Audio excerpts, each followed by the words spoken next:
नमस्कार दोस्तों, स्वागत है आपका अपना यूट्यूब चैनल टुडे एग्जाम पर। दोस्तों, आज के इस वीडियो में हम आरआरसी ग्रुप डी 20 सितंबर से लेके 30 सितंबर तक जो भी मैथ के प्रश्न आपके एग्जाम में पूछे गए सभी प्रश्नों को लेकर आ गया हूं। दोस्तों, बहुत सारे स्टूडेंट की कमेंट्स है कि एक होल वीडियो बनाइए ताकि हमारा एक ही जगह रिवीजन हो जाए, मेरा एग्जाम अभी बाकी है। तो उन सभी बच्चों के लिए ये वीडियो है जिनका एग्जाम अभी बाकी है, ताकि उनको एक ट्रेंड तथा सबसे ज़्यादा वेटेज कहाँ से आ रही है एग्जाम के अंदर, ये सभी बातों की ध्यान उन्हें हो जाएगी। तो चलिए दोस्तों, शुरू कर लेते हैं बिना टाइम गवाए, क्योंकि ये वीडियो मेरे ख्याल से कम 1.25 घंटा का हो जाएगा, क्योंकि यहाँ पे मैंने 60 क्वेश्चन को रखा है। तो चलिए दोस्तों, शुरू कर लेते हैं बिना टाइम गवाए। दोस्तों, आपको बता दूं कि यहाँ पे जिसका भी एग्जाम बाकी है वो अपनी प्रयास तो करते ही रहे, लेकिन ये ज़रूर परखें कि भाई किस टॉपिक से क्वेश्चन ज़्यादा आ रहे हैं, तो वो टॉपिक ज़्यादा करके जाए। वैसे मैंने 4 वीडियो आप लोगों को दे चुके हैं, तो वो चारों वीडियो को कर लेने के बाद 90% कवरेज हो जाएगा। एक ट्रिगोनोमेट्री मैंने नहीं पढ़ाया है, इसलिए कि मैं टाइप नहीं कर पाता ट्रिगोनोमेट्री। तो अगर आप लोग बोलेंगे तो मैं जो है पेपर पे पढ़ा दूंगा। एक प्रश्न यहाँ पे है, घनाभ आकार कमरा यानी घनाभाकार कमरा की लंबाई 8 है, चौड़ाई 10 है। चारों दीवारों का क्षेत्रफल जो है ये फर्श और रूफ यानी छत की क्षेत्रफल के योगफल के बराबर है, तो घनाभ का आयतन क्या होगा।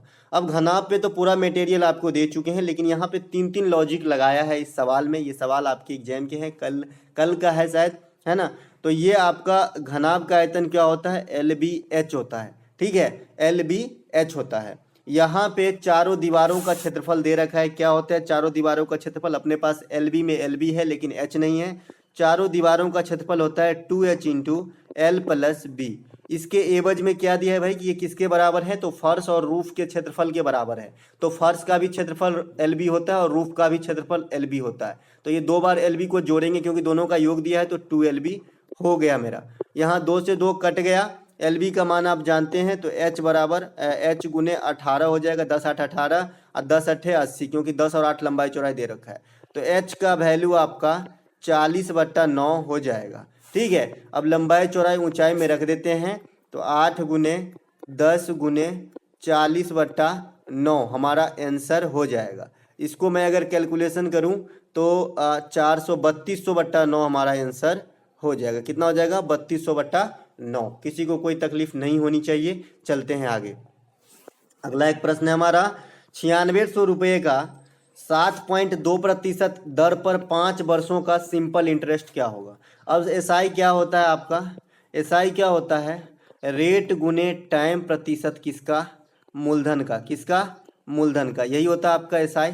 तो मैं निकाल लेता हूँ इसी से। ठीक है, तो 7.2 और 5 को गुना करेंगे तो 5 दूनी की 10 यानी 36% हो जाएगा। 36% मैं निकाल दूंगा अगर इस मूलधन का, तो मेरा SI निकल जाएगा। अब 36% निकालने के लिए 96 गुने 36 हो जाएगा, क्योंकि इस परसेंटेज से दोनों जीरो कट जाएगा। आपका यही आंसर है। ठीक है, 96 गुने 36 आपका राइट आंसर है। आप ऑप्शन से भी मिला सकते हैं, लास्ट में 6 होना चाहिए और अंकों का योग जो है 9 होना चाहिए। यही आपका आंसर है। गुना करने से भी बचा जा सकता है। एक प्रश्न यहाँ पे आया है कि रमन और महेश का जो है 2 वर्ष पहले का आयु का अनुपात 4:5 था, अब से 3 वर्ष बाद उनकी आयु का अनुपात 5:6 हो जाएगा। सोहन का वर्तमान उम्र क्या है। दोस्तों, जिसको लॉजिक नहीं आता इस सवाल में फंस जाएगा। ठीक है, तो आप लॉजिक सीखिए। 2 वर्ष पहले का अनुपात 4:5 दे रखा है और 3 वर्ष बाद की बात कर रहा है, तो ये टोटल कितने हो गए, 2 वर्ष पहले, 2 पहले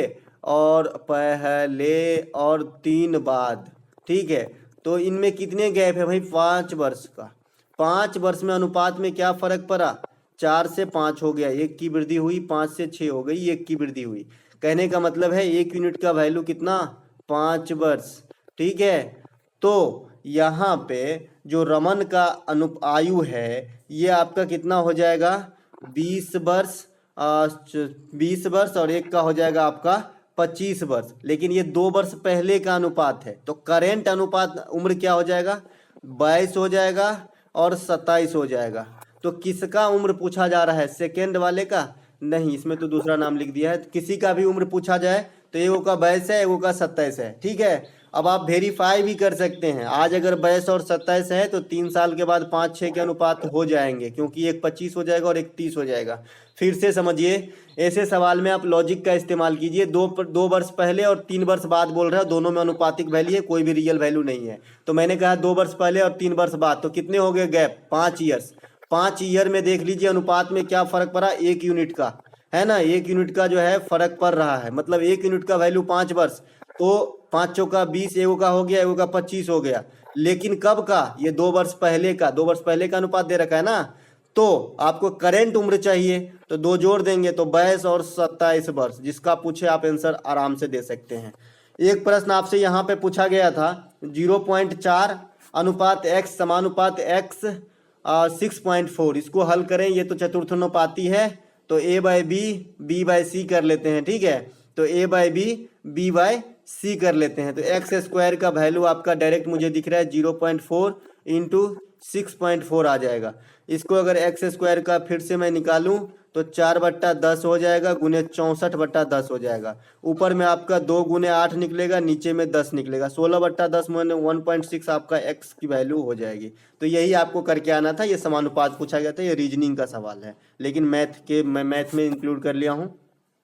एक प्रश्न आपसे पूछा गया था, एक बेईमान दुकानदार 25 की वस्तु रुपया 25 की वस्तु 27 में बेचता है। हाँ, 25 की वस्तु 27 में बेचता है, 800 ग्राम तौलता है, तो उसका लाभ क्या होगा? ये 2 जगह घपला किया। एक जगह तो भाई 25 की वस्तु को 27 में बेच दिया, यहाँ भी लाभ कमाए।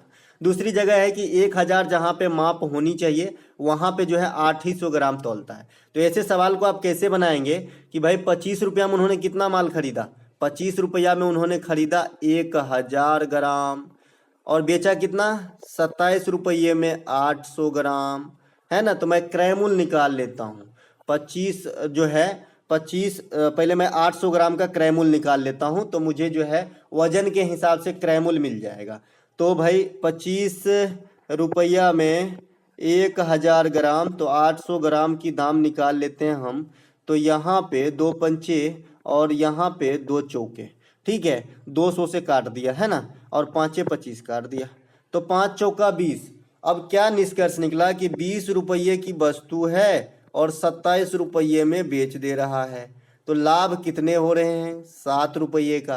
तो लाभ प्रतिशत निकालेंगे तो 7 गुने 100/20, 20 पच्चे के 100, 7 पच्चे के 35% आपका आंसर इस सवाल के लिए, ठीक है। वैसे मैं आपको बता दूं, अगर बेईमान दुकानदार की बात करता हूं और एक ही सेलेबी में रहता है कि भाई कोई दुकानदार 1000 मतलब क्रय मूल्य पर ही बेचता है और 800 ग्राम तौलता है, तब आपका आंसर होता है एरर गुने 100 बट्टा जितना तौलता है। जहाँ जैसे यहाँ पे 800 तौल रहा है, तो अगर ये रुपया की कुछ जिक्र नहीं होती, खाली बोलता है कि भाई क्रय मूल्य पे ही बेचता है, 800 ग्राम तौलता है 1 किलो के जगह, तो आप एरर कितना है? 200 ग्राम। एरर गुने 100 बट्टा कितना बेच रहा है? तो 800 दे रहा है, तो इतना लाभ हो जाता। बहरहाल ये प्रश्न अलग है, जिससे मैंने पहले ही सॉल्व कर चुका है। चलिए अगला प्रश्न देख लेते हैं। एक प्रश्न आपसे पूछा गया था, समचतुर्भुज की भुजा 20 और विकर्ण 30 है, तो दूसरा विकर्ण क्या होगा? अब भाई समचतुर्भुज की जिनको भी प्रॉब्लम है, मैं बार बार समझा रहा हूँ, आप देख लीजिए, क्योंकि 1-2 नंबर जो है आपको फ्री में एग्जामिनर बांट रहे हैं खैरात में। तो भैया ये है आपका समचतुर्भुज, सभी भुजा इनके होते हैं बराबर, है ना। इसके आयतन की बात करेंगे, क्षेत्रफल की बात करेंगे तो 1/2 गुने d1 गुने d2 होता है। इसके अलावा ये जो है आपका 90 पे काटता है दोनों विकर्ण, और दोनों विकर्ण जिस बिंदु से कटती है वो आधा आधा में बंट जाती है, जैसे मैंने कल ही समझाया था। तो दोस्तों यहाँ पे जो दे रखा है आपका समचतुर्भुज का इंफॉर्मेशन, ये बोल रहा है कि आपका भुजा दे रखा है 20 और ये तो समकोण हो जाएगा, तो कर्ण हो गया आपका 20 और एक विकर्ण है 30। तो यहाँ से यहाँ तक जो है, मैं थोड़ा कलर चेंज कर लूँ तो ज़्यादा समझ में आपको आएगा। यहाँ से यहाँ तक जो है ये 15 हो जाएगा। मान लीजिए टोटल 30 है, तो है ना, यहाँ से यहाँ तक अगर 30 है तो यहाँ से यहाँ तक जितना ये कलर वाला पार्ट दिख रहा है ये आपको 15 हो जाएगा, और ये 20 है। तो ट्रिपलेट क्या कहता है? 5 चौक 4 से गुना किया है, तो आपको जो है 4 चौका 3 चौका 12 करना पड़ेगा। क्या 144 225? जी नहीं, 225। 1 सेकेंड, तो हमारा कर्ण के स्क्वायर में से लंब का स्क्वायर घटाते हैं 225, तो हमारा ये निकलेगा, वही हमारा इतना दूर का वैल्यू होगा जहां मैं x लिखा हूं अभी, ठीक है। तो 400 में से 225 गया आपका, तो कितना बचा भाई? 175 बच गया भाई। 175 जो है, इसको 25 25 सत्ते 175 होता है ना, तो 5√7 जो है आपका इतनी दूर की लंबाई आ गई। तो टोटल मुझे चाहिए तो 2 से गुना कर देंगे तो 10√7 जो है आपका टोटल दूसरा विकर्ण आ जाएगा। आई होप आपको समझ में आ गया होगा, यहाँ पर सिर्फ विकर्ण ही पूछा जा रहा है। अगला प्रश्न एक पूछा गया था कि 5 साल पहले दो व्यक्ति के बीच का आयु का अनुपात 4:5 है, 2 साल बाद इनकी आयु की अनुपात 5:6 होगी, तो आयु क्या है। अब देख लीजिए, अभी भी जैसे लॉजिक का इस्तेमाल किए थे सेम लॉजिक का आपको यहाँ पे इस्तेमाल करना है। 5 साल पहले 2 साल बाद यानी 7 साल की गैप, 7 साल में आप देख लीजिए यूनिट में कितनी वृद्धि हुई अनुपातिक वैल्यू में, 1 यूनिट की, है ना। 4 से 5 हो गया है, 5 से 6 हो गया है, मतलब 1 यूनिट की वैल्यू कितना, 7 वर्ष। 7 वर्ष 1 यूनिट की वैल्यू। तो यहाँ मैं 7 चौका 28 और 7 पंचे के 35, ये दोनों उम्र निकल गया। तो कौन सा निकला, 5 साल पहले का, 5 साल पहले का। तो करंट निकालना है तो 5 साल जोड़ना पड़ेगा, है ना, जोड़ना पड़ेगा ना भैया 5 साल। तो 8 और सॉरी ये क्या हो गया, 5, हाँ 5 साल जो 8 5 13 33 और 5 जोड़ देंगे इसमें तो आपका हो जाएगा 40 हो जाएगा, ठीक है, 40 हो जाएगा, ठीक है। 35 और सॉरी 33 और 40, 7 चौका 28, 7 पंचे 35, 5 साल पहले 5 जोड़ दिया, 8 5 13 33, 5 40, ठीक है। तो क्या पूछ रहा है, तो आयु क्या है, तो ये 33 और 40 वर्ष जो है उम्र है, 33 और 40 वर्ष जो उम्र है। 2 साल के बाद वाली जो इन्फॉर्मेशन है आप वेरीफाई भी कर सकते हैं। 33 और 2 35 हो जाएगा और 2 और जोड़ देंगे तो 42 हो जाएगा। इसको काटिएगा तो 5 और 6 के अनुपात में 7 पंचे 35, 7 6 42 जो हमारा वेरीफाई हो रहा है। तो हमारा यही लॉजिक से ये सवाल को बनाना है, काफ़ी ट्रेंड में चल रहा है। कोई भी आंकड़ा नहीं देगा आपको, 2 अनुपातिक वैल्यू देगा, ठीक है। तो दोनों के बीच का गैप पर रखिए कितने वर्ष की है, उतना 1 यूनिट का वैल्यू हो जाएगा, ठीक है। एक प्रश्न यहाँ पे, एक घनाभ की भुजाओं का अनुपात 1 2 3, ये मैंने पहले बता चुका है। आयतन 1296 है, तो संपूर्ण पृष्ठ का क्षेत्रफल क्या होगा। अभी अभी आपने घनाभ से एक और देखा था सीन, यहाँ पे घनाभ का एक दूसरा सीन है। तो घनाभ जो हो उसमें जो है आयतन आपको दे रखा है और ये अनुपातिक वैल्यू है। तो 5 1 दूना 2 2 3 6x³ का वैल्यू जो है आपका 1296 दे रखा है। भाई ये 6x³ कहाँ से आया, घबराना नहीं है भाई। 6x³ जो आया है आपका, ये आया है x गुने 2x गुने 3x, तो कितना हो जाएगा, 6x³ नहीं होगा, तीनों को गुना करेंगे क्योंकि लंबाई गुने चौड़ाई गुने ऊंचाई होता है आपका, है ना। तो यहाँ पर यहाँ से काट देंगे, 6 दूनी की 12, 6 1 6, 3 5 का 36, तो x का वैल्यू आपका 6 आ जाएगा क्योंकि 6³ बराबर 216, तो 6 का मान x का मान 6 आ जाएगा।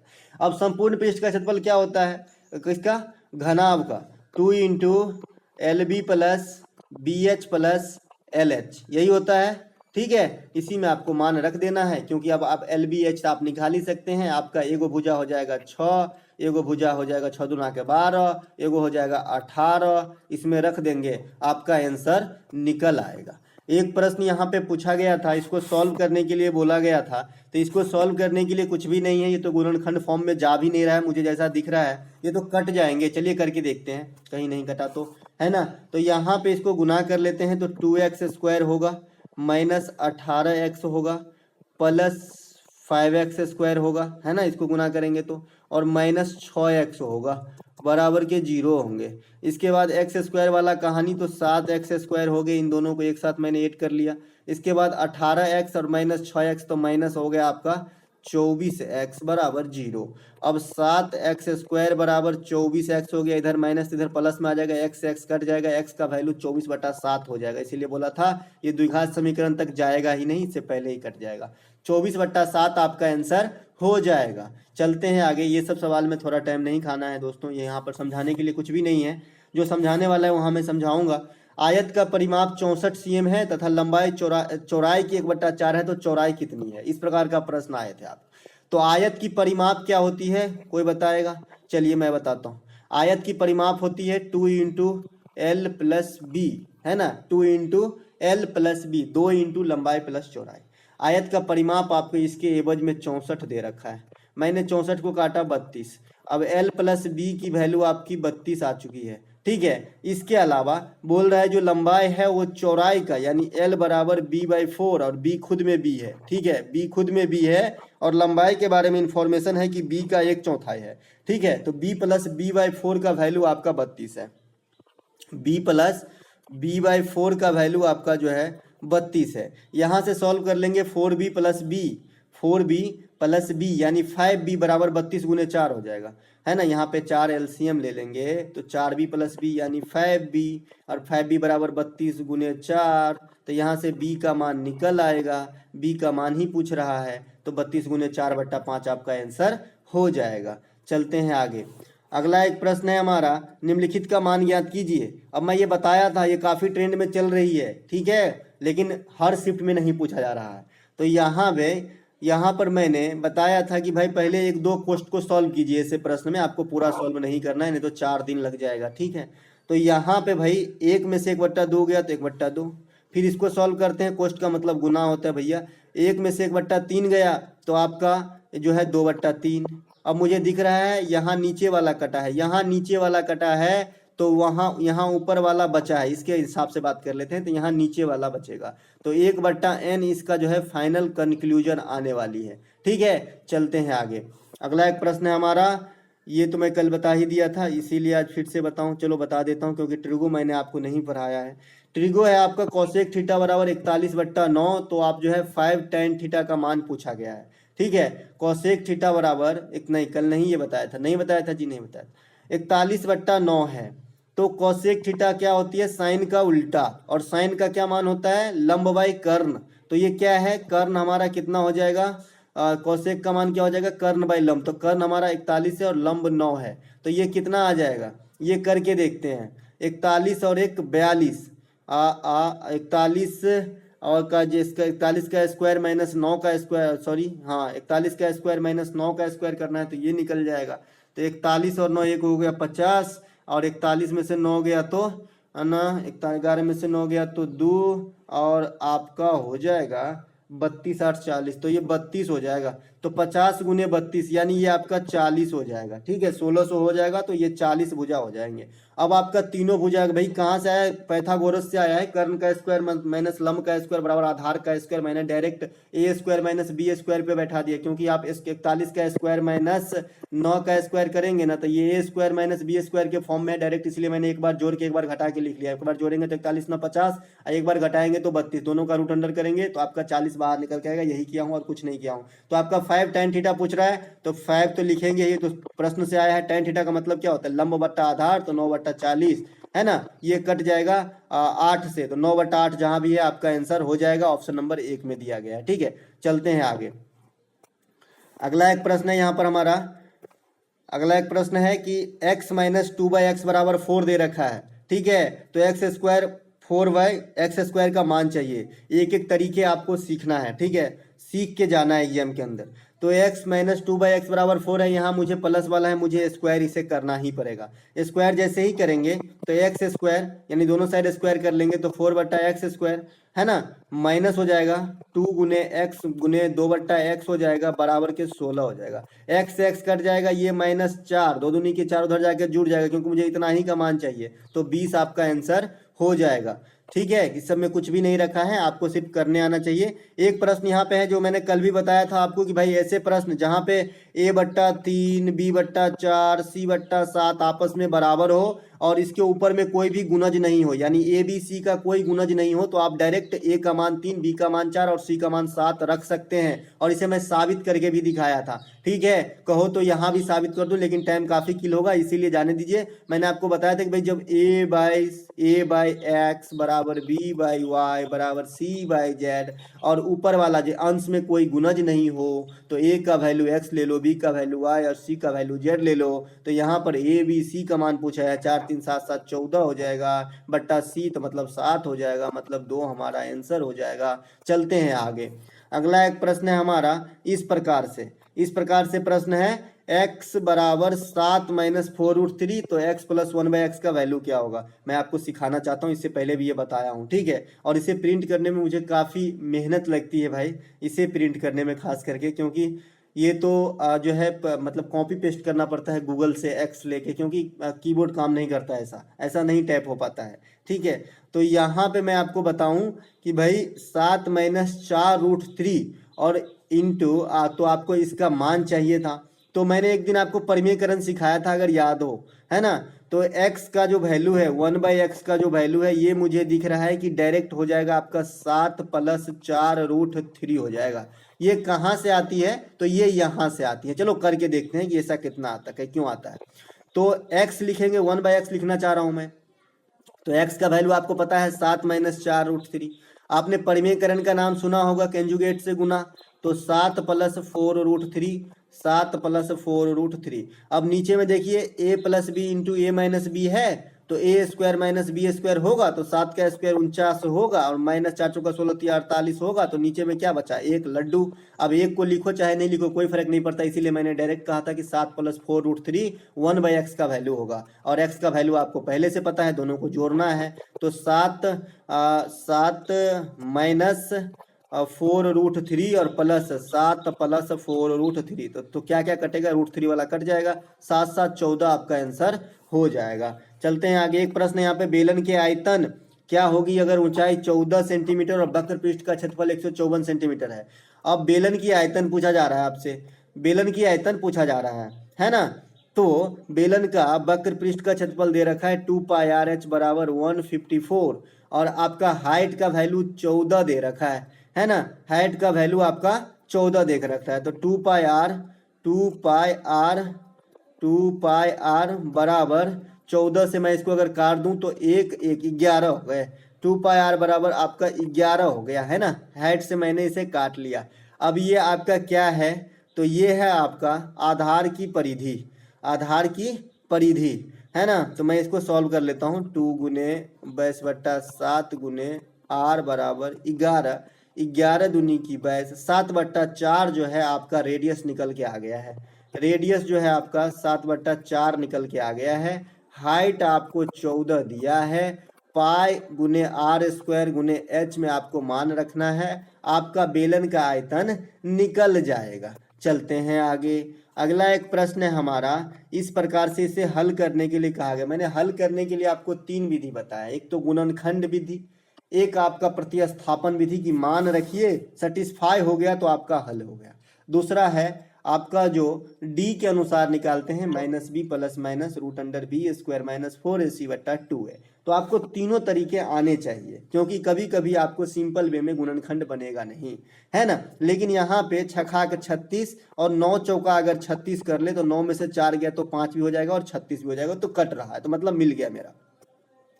तो यहाँ पर मैं 6x² माइनस के 9x, और मुझे -5 बनाना है तो +4x -6 बराबर 0। अब मैं इसमें से 3x अगर कॉमन ले लूँ तो 3 दूना के 6x यानी 2x बचेगा, -3 बचेगा, +2 कॉमन ले लूँ तो 2x -3 बचेगा, +- 6 हो गया। ठीक है, तो हमारा x का 2 वैल्यू आएगा, एक आएगा -2/3 और एक आएगा 3/2, एक आएगा 3/2। यही हमारा x की 2 वैल्यू है। कैसे आएगा 3/2 भाई, 3x + 2 = 0, तो x का वैल्यू -2/3 हो जाएगा। उसके बाद 2x - 3 = 0, तो x का वैल्यू 3/2 हो जाएगा। चलते हैं आगे। अगला एक प्रश्न यहाँ पे, एक फल विक्रेता ने कुछ केले 5 के 6 की दर से खरीदे और 3 की 4 की दर से बेच दी, इसका लाभ या हानि कितना होगा। अब बताइए मुझे कि 5 रुपये में 6 गो खरीदा, यहाँ मैं पीस लिख रहा हूँ, ठीक है। ये है आपका कॉस्ट प्राइस, और एसपी जो है, कलर थोड़ा चेंज कर लेते हैं, एसपी जो है आपका 3 रुपया में 4 गो बेच दिया, तो 6 और 4 का एलसीएम कितना हो जाएगा भाई, 12। अब इस हिसाब से 12 पीस अगर आप खरीदेंगे तो आपको कितना पैसा चुकाना पड़ा होगा, 10 गो रुपया, ठीक है। और इस हिसाब से अगर 12 गो आप पीस बेचेंगे तो आपको कितना पैसा आया होगा, 4 तिहाई 12 तो 3 तिया 9 रुपया, घाटा हो गया ना जी 1 रुपये का। तो 1 रुपया माइनस में आ गए हम, तो घाटा गुने 100 अब बट्टा आपका क्रयमूल्य कितना माने हैं, 10 रुपया। तो आपका जो है 10% की हानि होगी। एक बार फिर समझा देता हूं, अच्छा क्वेश्चन है, अच्छे अच्छे एग्जाम में चकमा देके भाग जाते हैं। 5 के 6 से खरीदा और 3 के 4 से बेचा। मैंने कहा जो पीस है उसका एलसीएम ले लिए, 6 और 4 का एलसीएम आपका हो गया 12। अब 12 पीस आपको पहले खरीदना है, तो 12 पीस खरीदेंगे तो हमारा कॉस्ट लग जाएगा 10 रुपया। अब 12 पीस आपको बेचना है 4 के दर से, मतलब 3 रुपया में, तो 4 तिहाई की 12 तो 9 रुपया।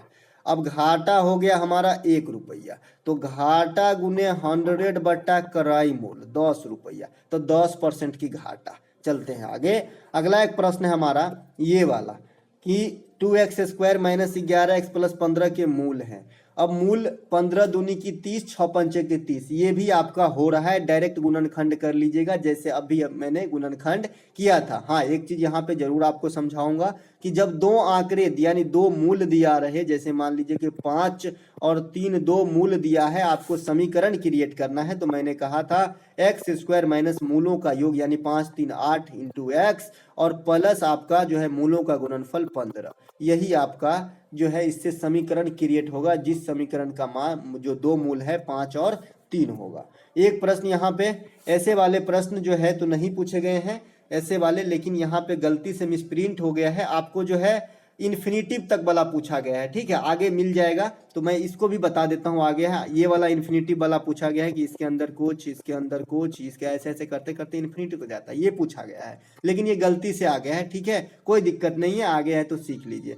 अब ऐसे सवाल को आप कैसे सॉल्व करते हैं, तो लास्ट से सॉल्व करना स्टार्ट करें। एक तो है कि आप एक्स मान के करें तो बहुत दिक्कत हो जाएगी, तो लास्ट से करेंगे तो इसका वैल्यू आपका 13 आ जाएगा। 36 में 13 जोड़ेंगे तो इतना का मामला जो है 49 हो जाएगा, इतना का मामला 7 हो गया। अब इसमें आप 7 जोड़ दीजिए, 8 7 15, 3025 हो जाएंगे। 3025 का वर्गमूल निकालिए, आपका आंसर हो जाएगा। अब 3025 का जो वर्गमूल है ये किसके करीब है, तो मैं देख रहा हूं कि भाई 50 से तो ज्यादा होगा और लास्ट में 5 होगा, तो एक ही ऑप्शन है 55। चलते हैं आगे। अगला एक प्रश्न है हमारा, कितने प्रतिशत वार्षिक सरल ब्याज की दर से कोई धन 8 वर्ष में स्वयं का दोगुना हो जाएगा। अब मैंने आपको बताया था कि जब भी दोगुना, तिगुना, 10 गुना, 2 करोड़ गुना आपको बात करें साधारण ब्याज के अंदर, तो आपको जो है गुना -1 करना है। यहाँ पे 8 वर्ष में बोल रहा है, समय आपको 8 वर्ष दिया है और आपको दोगुना बता रहा है, तो 2 में से 1 घटा 8 गुने 100, दोगुना -1, यही आपका आंसर है। ये तो ऊपर में 1 हो जाएगा, 4 दूनी की 8, 25 हो जाएगा, तो 12.5 वर्ष में जो है आपका दोगुना हो जाएगा 8% के रेट से। वैसे भी आप वेरीफाई कर सकते हैं, रेट गुने टाइम होता है, तो 8% रेट है, मुझे इसे 100 करना है, क्योंकि दोगुना होने के लिए 100 रुपये का 100 रुपया ब्याज भी होना चाहिए, तो इसे 100 से भाग अगर दे दे तो 12.5 ही आएगा, करके देखिए, ठीक है, 100 से भाग दे तो 12.5 ही आएगा, ठीक है। चलते हैं आगे। अगला एक प्रश्न है हमारा, 10, 15 और 20% के क्रमिक छूट समतुल्य एकल छूट ज्ञात करें। अब दोस्तों मैंने एक बार आपको हिदायत दिया है यहाँ पे कि ऐसा कोई नहीं करेगा कि पहले 10 ले लें पहले 20 ले लें, ऐसा नहीं, जैसा लिखा है वैसा ही लेना है। तो 10 और 15 का एक साथ में लेंगे तो क्या होता है हमारा, x + y माइनस XY/100 एकल छूट होती है। पहले तो ये फार्मूला हो गया। दूसरी बात मैं कर लेता हूँ डायरेक्ट, तो 10 और 15 25 में से 150 बट्टा 100 1.5 बचेगा, तो आपका जो है 23.5 इन दोनों का समतुल्य आ गया। अब इसके साथ 20 की ऑपरेशन करना है, तो 20 जोड़ेंगे, -20 गुने 23.5/100 करेंगे, 20 पंचे के 100 हो जाएगा। इसके बाद 23 और 20 हो जाएगा आपका 43.5। 43.5 में से कितना घटेगा, अगर ये 25 होता तो 5 घटता, मतलब 5 से कम घटेगा, 4.5 के करीब घटेगा, तो ये 39 पॉइंट समथिंग आपका आंसर हो जाएगा। ऐसे सवाल में एग्जैक्ट बनाना नहीं रहता है, आपको जो है लॉजिक भी काम करता है। एक प्रश्न यहाँ पे, 1500 की मूलधन पर 2 वर्षों में 10% की दर से साधारण ब्याज और चक्रवृद्धि ब्याज के बीच का अंतर क्या होगा।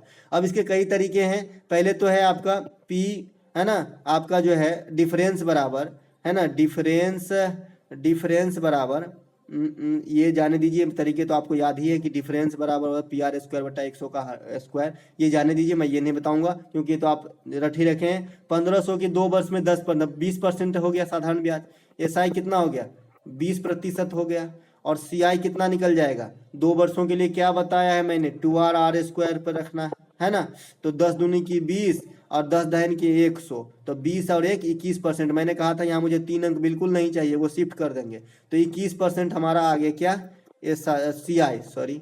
तो दोनों में डिफरेंस कितना है, 1% का, 1% का आपका जो है डिफरेंस है, तो यही 1% में डिफरेंस होगा, तो 1500 का 1% कितना होगा, 15 रुपया का जो है डिफरेंस हो जाएगा। चलते हैं आगे। आई होप आप समझ गए होंगे। भाई 2 वर्ष का साधारण ब्याज क्या होता है, रेट इनटू टाइम का प्रतिशत मूलधन का, तो 15 10 दूना के 20% मूलधन का, मैंने अभी कैलकुलेशन नहीं किया, खाली 20% लिखा। और CI कितना होता है 2R² 2 वर्ष के लिए, तो 10 दूना के 20 और 10 दहन के 100, 3 अंक में 1 अंक शिफ्ट हो जाएगा, तो 21% हो गया। तो 21% और 20% में कितना डिफरेंस है, 1% का, तो आपका 15 जो है आंसर हो जाएगा। चलते हैं आगे। एक प्रश्न हाँ ये वाला पूछा गया था, देखिए ये वाला भी पूछा गया था और एक इन्फिनिटी वाला भी पूछा गया था।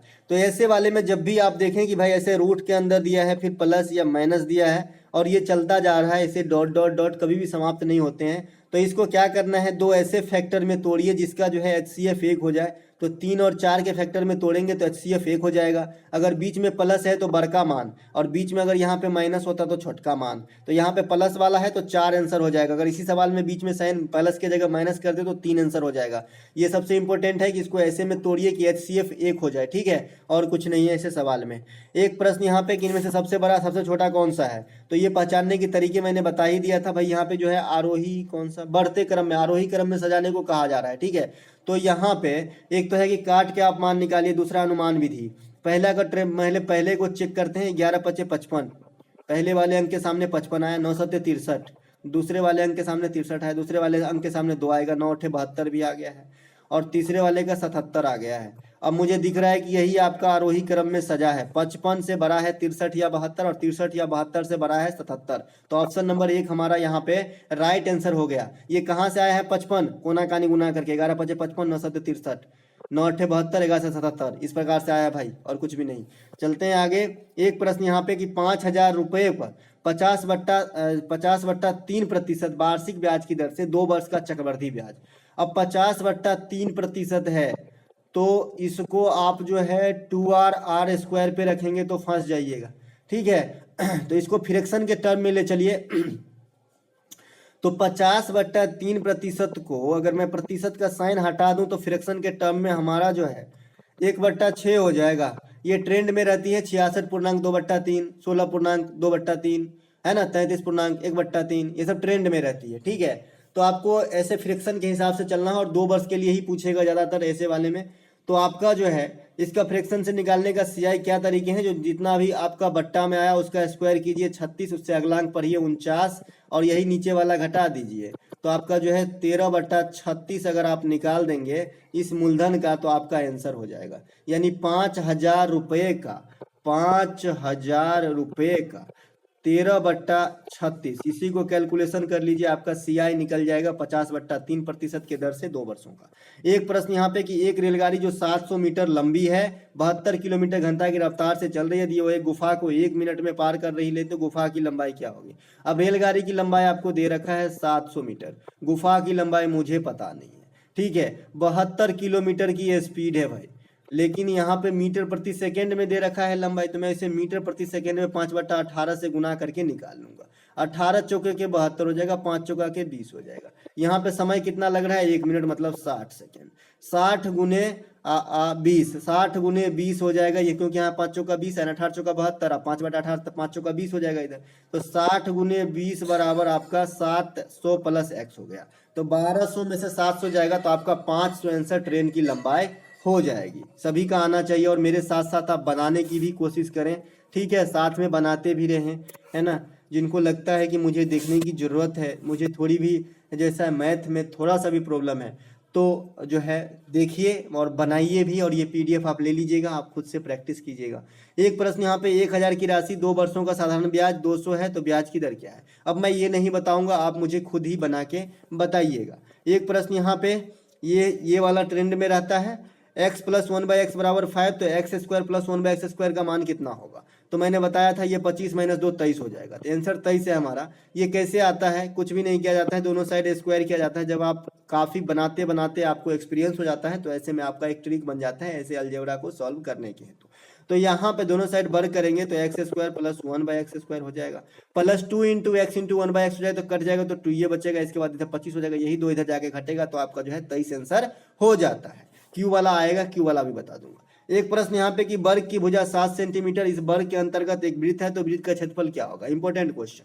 तो वर्ग की भुजा है आपका 7 सेंटीमीटर, इस वर्ग के अंतर्गत एक वृत्त बनाया गया है, तो आप गौर से देखिए, जो वर्ग का भुजा रहेगा वो वृत्त का व्यास हो जाएगा। तो 2r = 7, तो r की वैल्यू आपका 7/2 हो जाएगा। अब इस वृत्त का क्षेत्रफल बोल रहा है, तो पाई गुने 7 × 49/4, यानी 49/4 पाई आपका आंसर हो जाएगा। पाई का मान रख लीजिएगा, मैं यहाँ फिलहाल नहीं रख रहा हूँ।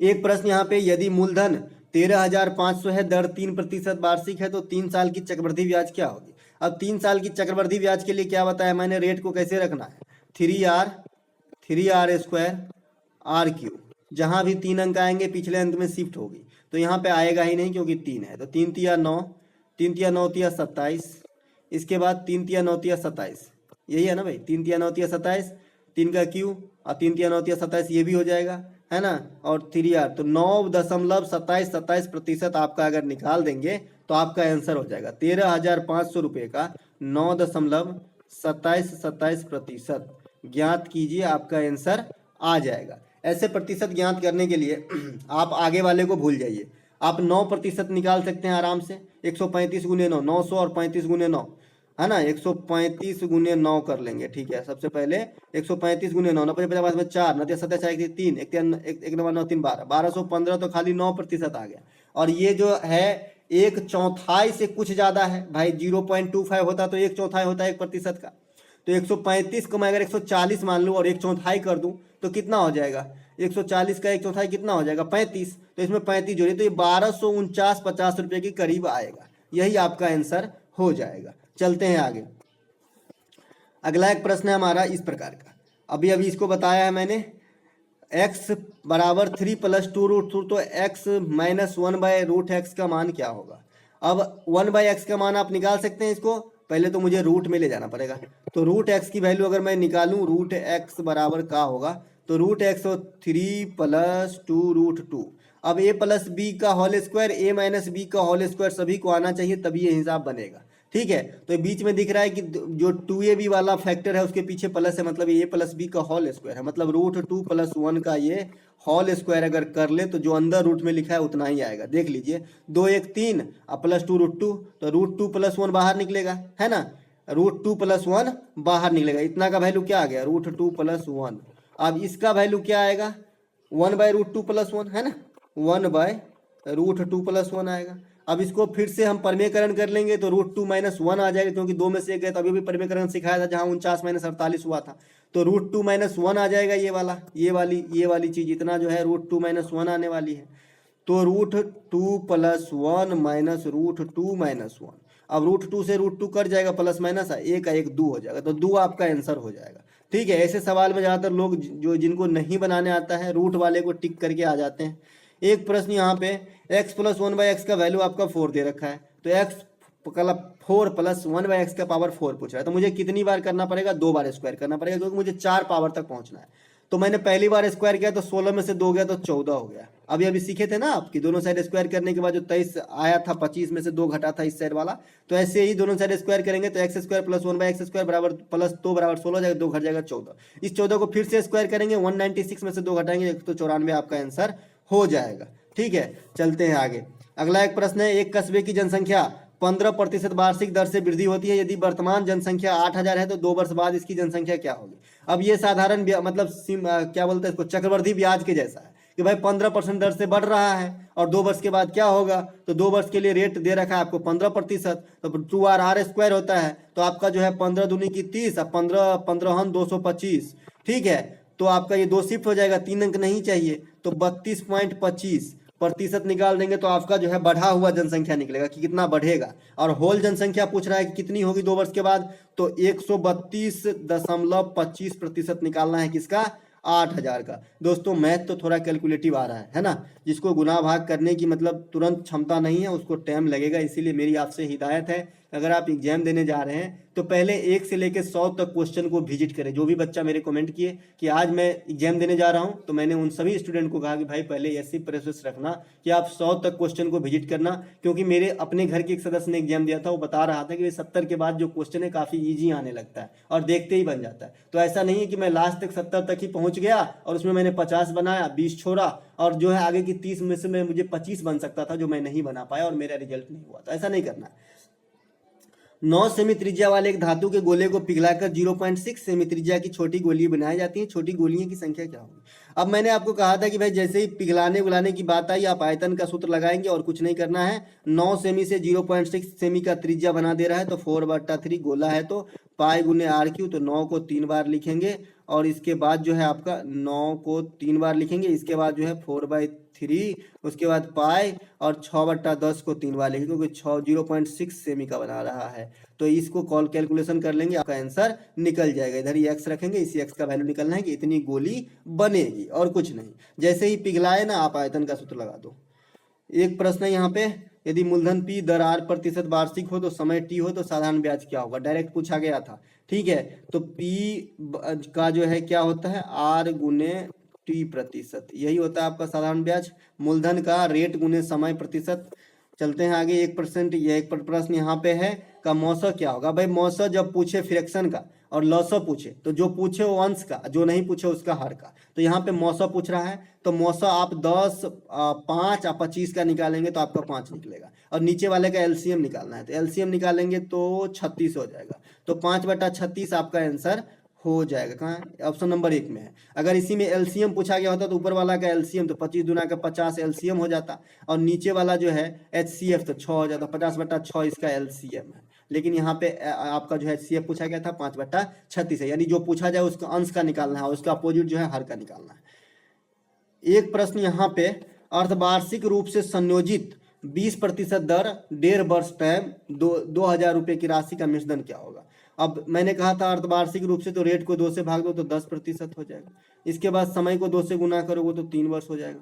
इसके बाद आप कुछ नहीं करना है।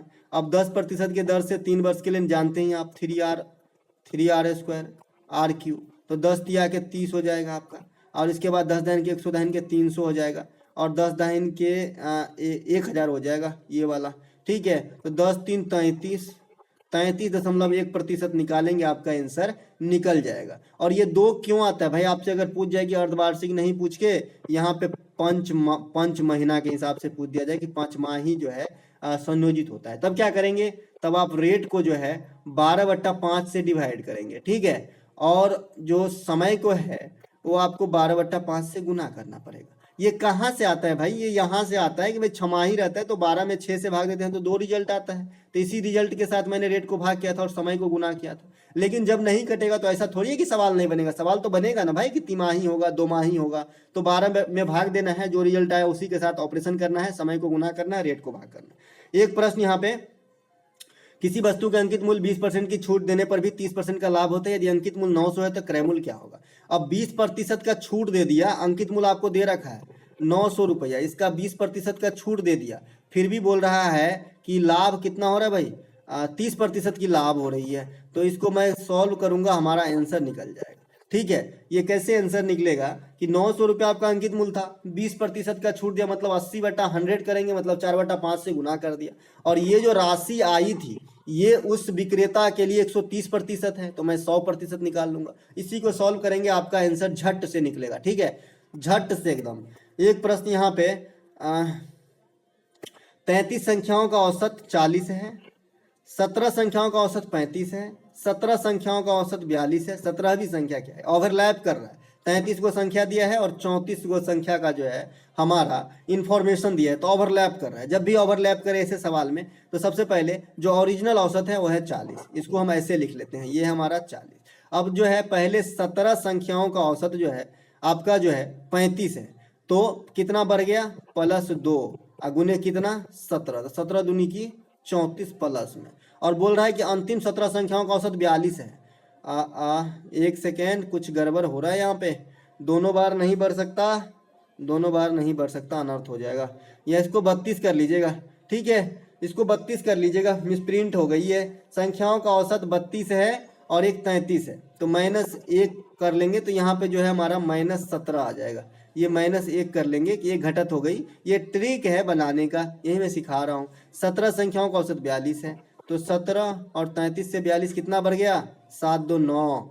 इन दोनों का जो रिजल्ट आएगा यही आपका जो है 18वां संख्या हो जाएगा, ठीक है। चलते हैं आगे, ठीक है। अगर मान लीजिए 17 नमा का कितना होता है, 17 दाहिन के 170, तो 153 होता है जी। 153 में से 17 घटाएंगे तो कितना बचेगा, 17 अट्ठे के 8 7 के 56, तो 136 होता है। तो 136 प्लस में 40, तो लास्ट संख्या जो होगा उतना हो जाएगा। आंकड़े अटपटे हैं लेकिन तरीका यही है, ठीक है, तरीका यही है। एक बार मैं और दूसरा आंकड़ा लिख के बता दूं तो आपको समझ में ज़्यादा आएगा, यहाँ पे समझ में नहीं आया होगा जैसा मेरा मानना है। भाई मान लीजिए कि 10 संख्याओं का 10 नंबर का औसत जो है आपका 15 है। प्रथम पाँच का जो है आपका मान लीजिए कि 13 है, और अंतिम 6 का जो है आपका जो है 18 है। तो मैंने ऐसे बनाना सिखाया अभी आपको कि भाई औसत एवरेज कितना है, 15 है ना। संख्या कितने टोटल 10, ओवरलैप कर दिया, 6 5 11 को संख्या के बारे में इंफॉर्मेशन दिया।